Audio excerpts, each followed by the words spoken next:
Stop! Before you go ahead and skip my setup, just listen to this one part of the video. I promise, it'll be short. So, there's an incorrect way and there's a correct way to utilize this video. The incorrect way would just be to take everything for face value. Meaning that if you just go to a switch and you listen to that switch and you go out and buy that switch thinking that you get the same results, that's not going to happen. Everyone has a different board, everyone has a different desk mat, and so you won't be able to replicate the same sound. The correct way to go about using this video to your advantage in the best way possible, go ahead and open 2 tabs of this video and switch back and forth between 2 switches that you find very appealing. I want you to listen to the differences in sound signature between them. So say you like 2 Novelkey switches, go back and forth between those 2 Novelkey switches and just listen to the difference between them, and go ahead and listen to the difference between other switches as well. If you keep doing this for every switch and you go ahead and rank the switches, by the end of the video, you'll be able to have a number 1 switch that you'll be able to hopefully end up buying. Anyway, that's the most important part of this video that you need to listen to. If you don't want to listen to the setup and how I ran the test, then you can just go ahead and skip to the switches and do your own test. But if you do want to stick around and watch how I set up the experiments, then just go ahead and keep watching the video. Alright, so with every good experiment, you need a control and you need an experimental variable. The only thing that will be changing in these experiments will be the switches, because that's what we're trying to compare. Everything else, including the board, my microphone, the distance my microphone is away from the board, the typing test, my finger strokes, keycaps, lube, film, style of lubing, all of these switches are filmed and lubed by myself. So every single one of these switches will have Krytox 205G0 lubed, 105G0 on the springs, and every single switch is filmed with Deskeys film. Alright, moving on to the board. Every single sound test will be done using the Vega with both case foams and the plate foam. The Vega is gasket mounted and it is a 65% layout. I chose this board because, quite frankly, it's the only board I own, so yeah, you're gonna have to deal with the Vega. But for reality though, the Vega is in pretty good territory. People only have good things to say about this board, and it's pretty well known in the community, so hopefully you don't mind me using this board. It sounds pretty good. Most people say it's a cheat code. A lot of people say all switches sound good in this board, but you know, that's all down to preference. So yeah, the Vega is going to be the board that I'm going to be using for all these sound tests. Oh yeah, and I'm using aluminum plate. So if you do own a Vega, then you can probably try to replicate the sound and have pretty good success. Alright, so onto the microphone. The microphone I will be using is a HyperX Quadcast. Yeah, it's the only mic I have. I will be using this microphone on this amount of gain, which is about halfway. And this is how I measured my distance from the microphone. Deadass, no cap, bro. My middle finger is approximately 3.5-4 inches long, and so the keyboard is that far away from the microphone. Anyway, moving on. This is the typing test that I will be doing for every single sound test. I will be using the repeat function on monkeytype in order to have the same finger strokes for every single sound test. Except for the creams and creamsicles. I accidentally had a big redo moment and I just skipped the test. Here I'll be demonstrating my process for every single time that I had to switch the switches out. No, I did not take out every single switch of the board. That would take me forever, like twice as long. Instead, I only took out the letter keys and the modifiers, which saved a ton of time because those are the only keys that I'll be using anyway, so it was pointless removing any other one.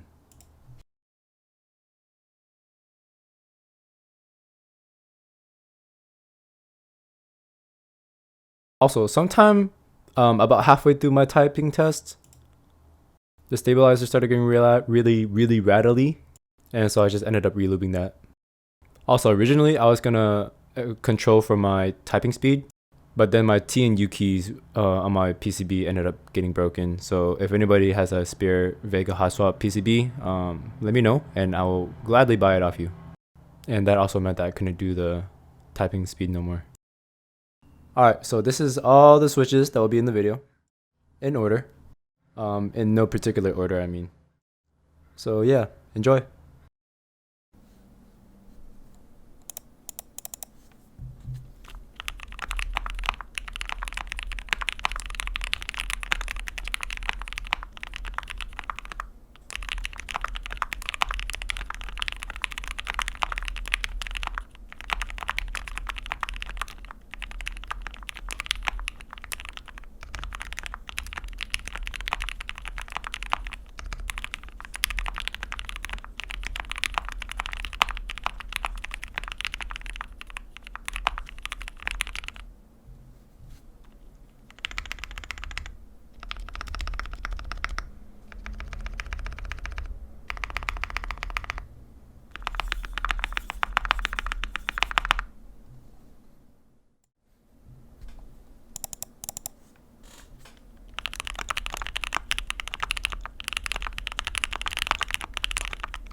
Alright, so those were the switches. Hopefully you learned something new. Since I'm too lazy to do a full elaborate explanation of the smoothness of the switches, I'll just throw up a graph and you can judge it for yourself.